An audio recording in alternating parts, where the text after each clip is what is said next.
तो भाई ये है आपकी फिजिक्स की कुछ बुक रिकमेंडेशंस, ठीक है। फिजिक्स की बुक रिकमेंडेशन में पहले बात करने जा रहा हूँ स्कूल लेवल की। तो देखो स्कूल लेवल जो एग्जामिनेशन रहेगा आपका, वो तो रहेगा आपका पूरा का पूरा एनसीईआरटी बेस्ड। एनसीईआरटी और NCERT exemplar are more than enough for your school level examination. कुछ दूसरी किताब छूने की जरूरत नहीं है अगर आपने एनसीईआरटी एग्जाम्पलर कर लिया है। भाई पूरे पूरे छपे छपाए क्वेश्चन आता है इसमें से, ठीक है, एनसीईआरटी एग्जाम्पलर में से। स्कूल लेवल के लिए तो आप देखो ही मत कोई और किताब को, एनसीईआरटी बहुत है, एनसीईआरटी एग्जाम्पलर बहुत है। एनसीईआरटी एग्जाम्पलर भी ज़्यादा ही बोल दिया मैंने, तो एनसीईआरटी ही बहुत है स्कूल लेवल के लिए तो, ठीक है। सिर्फ एनसीईआरटी कर लो तो स्कूल लेवल आपका हो जाएगा क्लियर इजीली, 99 टू 96 आराम से आ जाएंगे बोर्ड्स में आपके, ठीक है। लेकिन अब स्कूल लेवल जो एनसीईआरटी किताबें अपनी एनसीईआरटी जो फिजिक्स की जो बुक्स हैं उनके साथ प्रॉब्लम क्या है ना कि मैं रिकमेंड करता हूँ आपको कि जैसे स्कूल लेवल की किताबों में जैसे मैथ्स की है ये तो, ठीक है, यहाँ से आपको वो लाइन टू लाइन पढ़ना है इसको। जो फिजिक्स की किताब है उसमें लाइन टू लाइन मतलब कि एक एक वर्ड टू वर्ड पढ़ना है आपको, ठीक है, वर्ड टू वर्ड पढ़ना है फिजिक्स में तो, ठीक है। अब फिजिक्स में और जो बैक एक्सरसाइज है उसको भी पूरी सॉल्व करनी है, इंटेक्स क्वेश्चन, बैक एक्सरसाइज, और एक ऑप्शनल वाली पीछे भी होती है उसको भी सॉल्व करनी है ना। तो वो आपके लिए मोर देन अनफ है स्कूल लेवल की बात कर रहे हो तो। और कुछ मत देखो, सारा का सारा बकवास है आपके लिए अगर स्कूल लेवल में पास करना है तो, ठीक है, सिर्फ एनसीईआरटी। और अगर आपको क्वेश्चंस थोड़े और लगाने तो एनसीईआरटी एग्जाम पर भी, है ना। अब प्रॉब्लम कहाँ आती है, जब आप वर्ड टू वर्ड रीड करते हो एनसीईआरटी को तो एनसीईआरटी की जो लैंग्वेज है वो थोड़ी मुश्किल होती है। हाँ ये बात फैक्ट है, एनसीईआरटी में थोड़े मुश्किल वर्ड्स का इस्तेमाल किया गया है।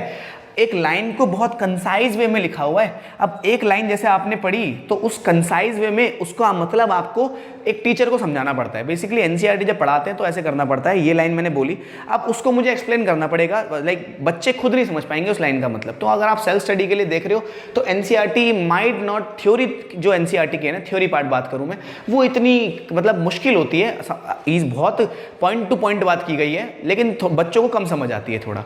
तो इसी प्रॉब्लम को दूर करने के लिए ये दो किताबें हैं, एसएल अरोड़ा या प्रदीप, इनमें से आप सॉल्व कर सकते हो। देखो ये जो दो किताबें हैं इनमें थ्योरीज बहुत ब्यूटीफुली समझाई गई है। जो थ्योरी पार्ट है ना, जो थ्योरी पार्ट है वो बहुत अच्छे से समझाया गया है। इसको आप सेल्फ स्टडी में थ्योरी में लगा सकते हो। मेरी फेवरेट एसएल अरोड़ा है। आप जो इसकी जो थ्योरी पार्ट है वो बहुत अमेजिंगली दे रखा है एनसीईआरटी के। इसमें एनसीईआरटी के सॉल्यूशंस भी होते हैं एसएल अरोड़ा में, और खुद के कुछ क्वेश्चंस भी होते हैं, और थ्योरी भी बहुत अच्छी होती है, ठीक है। तो आप क्या कर लेना, एसएल अरोड़ा सिर्फ ये सॉल्व कर लेना एनसीईआरटी के, जिसमें एसएल अरोड़ा में एनसीईआरटी के क्वेश्चंस भी होते हैं इसके अंदर ना। तो ये आप पे दो चॉइस है, थ्योरी के लिए आप एसएल अरोड़ा चूज कर सकते हो, बाकी तो NCERT is more than enough. ये हो गया आपकी स्कूल लेवल की बात। अब चलते हैं अपने कंपटीशन पे, जेईई मेंस या जेईई एडवांस के लिए क्या करें क्या ना करें, ठीक है। तो भाई सीधी सी बात बताता हूँ मैं आपको, एनसीईआरटी इसके लिए ज़्यादा टाइम वेस्ट नहीं करता। तो बच्चों आप सब जितने भी हो यहाँ पे, मैंने आपको ब्रॉडली 4 कैटेगरीज में डिवाइड कर लिया है। या तो आप सीबीएसई वाले, सीयूईटी वाले होगे, या तो आप नीट वाले होगे, या तो मेंस वाले या एडवांस वाले। सीबीएसई वालों के लिए क्या किताबें रख रहा हूँ मैं, डायरेक्ट पॉइंट पे आता हूँ अपनी। सीबीएसई वालों के लिए तो पहले तो एनसीईआरटी, फिर एनसीईआरटी के बाद एक एसएल अरोड़ा, बस खत्म। इतना ही करना और कुछ नहीं करना, कुछ भी नहीं हाथ लगाना दूसरा। ये है आपका किसका, सारा का सारा आपका अपना ये सीबीएसई और सीयूईटी के लिए, आपके लिए मोर देन इनफ है इतना, और दूसरी किताब को हाथ नहीं लगाना बिल्कुल, ठीक है, और कुछ मत करना बस। अब आते हैं कुछ नीट वाले बच्चे। नीट वाले बच्चों को देखो शुरुआत करनी है वही अगेन अपनी एनसीईआरटी से। एनसीईआरटी शुरुआत करने के बाद अपने नीट के मॉड्यूल्स उठा लेना, कोई भी फिजिक्स के मॉड्यूल्स उठा लेना, किसी भी अच्छे इंस्टीट्यूट के उठाना, किसी जाने माने इंस्टीट्यूट के उठाना, जिसका नाम सुना हो सबने, मैंने आपने, उसका उठाना, ठीक है, नीट के लिए। और लास्ट में एक पीवाईक्यूज लगा लेना, नीट के कोई पीवाईक्यू आती होगी 15-16 साल वाली किताब ले लेना, ज़्यादा बड़ी किताब मत लेना, ठीक है। तो नीट वाली एक पीवाईक्यू से किताब उठा लेना, एनसीईआरटी मॉड्यूल्स पीवाईक्यू, बस। ये आपके पता है क्या, ये जो आपकी है ना, ये जो नीट के लिए मैं बात बताऊँ ना, ये आपकी फिजिक्स में भी लागू हो रही है, ये आपकी केमिस्ट्री में भी लागू हो रही है, यही आपकी बायो में भी लागू हो रही है। सेम चीज़, अगर आप बस आपको 9 किताबें पढ़ दो ना, ये 9 क्या इसमें भी अंदर किताबें होती हैं, ठीक है। नीट वाले बच्चों के लिए बता रहा हूँ मैं, आपने क्या कर लिया, एनसीईआरटी कर ली, मॉड्यूल्स कर लिए, पीवाईक्यू कर ली, फिजिक्स में भी, केमिस्ट्री में भी और बायो में भी, तो आपके इतना बहुत हो जाएगा, ठीक है। मैं बायो का एक्सपर्ट नहीं हूँ, मेरे बायो थी भी नहीं, बट इतना पता है कि नीट का लेवल इतना ही होता है, इससे ऊपर का नहीं होता। तो भाई अब आते हैं मेंस और एडवांस के लिए। तो देखो मेंस और एडवांस में भी स्टार्ट विद द एनसीईआरटी, ठीक है। एनसीईआरटी से शुरू करके लेक्चर में जो बैठते हो, आपने क्या करना है, अपने पूरे अच्छे से नोट्स बनाने हैं अपने, ठीक है। अपने नोट्स तो सबको ही बनाने हैं, इनको भी, ठीक है। और इनको फ्लैश नोट्स भी बनाने हैं, फ्लैश नोट्स या क्विक नोट्स जो भी बोलते हो आप इनको। फ्लैश नोट्स बेसिकली 2 पेजेस के होते हैं, इसमें सिर्फ और सिर्फ रिजल्ट्स लिखने होते हैं, डेरिवेशंस नहीं लिखनी होती, थ्योरी नहीं लिखनी होती, सिर्फ और सिर्फ रिजल्ट्स लिखने होते हैं। और रिजल्ट्स के जो केसेस होते हैं थीटा इज इक्वल टू 0 पे, थीटा इज इक्वल टू 180 पे, जो भी जितने भी केसेस बनते हैं वो आपको यहाँ लिखने हैं सारे, है ना। इसलिए फ्लैश नोट्स जो होते हैं 2 से ज़्यादा पेजेस के नहीं बनने चाहिए किसी भी चैप्टर के, ठीक है। अब आपने क्या करना है, अपने उठाने हैं मॉड्यूल्स। मॉड्यूल से कोई चैप्टर खत्म हुआ आपका, then you have to move on to HC Verma, ठीक है।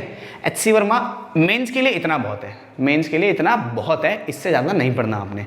ये अगर आप पहले इतना खत्म कर लो अच्छे से तब जाना दूसरी किताबों पे, मेंस के लिए तो इतना एनफ है मेंस के लिए, ठीक है।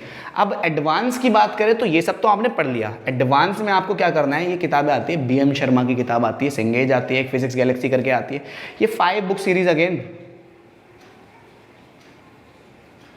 और साथ में इरोडो। इन दोनों के ही साथ में PYQs तो लगा ही लेना, ठीक है। PYQs तो मेंस वालों को भी लगाने, एडवांस वालों को भी लगाने। दिशा पब्लिकेशन या फिर एररलेस ऐसे करके बहुत सारी PYQs की किताबें आती हैं, तो वो काफ़ी अच्छी होती हैं, आप उनको अपनी सेल्फ स्टडी में इस्तेमाल कर सकते हो। ये PYQs की क्या होती है, टॉपिक वाइज वाली लेना, ईयर वाइज वाली मत लेना, ठीक है। टॉपिक वाइज वाली आती है जिसमें हर टॉपिक के PYQs दे रखे होते हैं और काफ़ी अच्छे से डिज़ाइन होती हैं वो किताबें, तो ये उठा लेना। 44 ईयर या 50 ईयर जो भी आती हैं आपकी, ठीक है। तो ये है मेंस और एडवांस में अंतर, ठीक है। मेंस वालों को NCERT, मॉड्यूल्स और HC वर्मा और PYQs।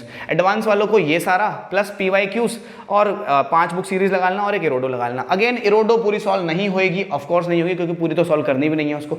इरोडो पूरी जो किताब होती है वो रिलेवेंट नहीं होती आपकी JEE मेंस JEE एडवांस के लिए। इसका मैं यहाँ पे टाइम स्टैम्प दे दे रहा हूँ, कौन कौन से क्वेश्चन सॉल्व करने हैं स्क्रीन पर आ रहे होंगे, और वही क्वेश्चन सॉल्व करना और दूसरे क्वेश्चन मत सॉल्व करना जो कि आपकी JEE मेंस और एडवांस के लिए अप्रोप्रिएट हैं या रेलेवेंट हैं, ठीक है। तो ये है भाई आपका पूरा का पूरा फिजिक्स का चार्ट। सिर्फ इतनी ही किताबें सॉल्व करनी है आपको और दूसरी किताबें करने की जरूरत नहीं है।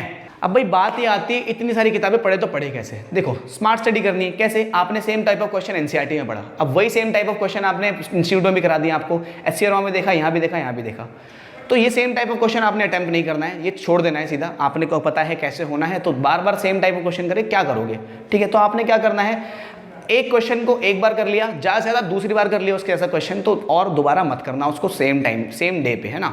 अब उसकी बस रिवीजन टाइम में देखना जब उसको रिवाइज करो, ठीक है। और सारे क्वेश्चन अटेम्प्ट नहीं करने हैं। जो ये 5 बुक सीरीज होती है इसके आप इलस्ट्रेशंस भी कर लो तो भी मोर देन एनफ है, और सीधा PYQs पे आ जाना, ठीक है। अगेन इरोडो पूरी सॉल्व नहीं करनी है, जो मैंने क्वेश्चन बताए हैं स्क्रीन पे आ रहे हैं वही वाले सॉल्व करने हैं और दूसरे नहीं करने हैं, ठीक है। तो इसमें से स्मार्ट स्टडी करनी है, सारा गधे की तरह मत करने लग जाना कि ये भी करना है, ये भी करना है, ये भी करना है, ठीक है। बहुत सारी चीज़ें छोड़ने वाली भी हैं इनमें, ठीक है।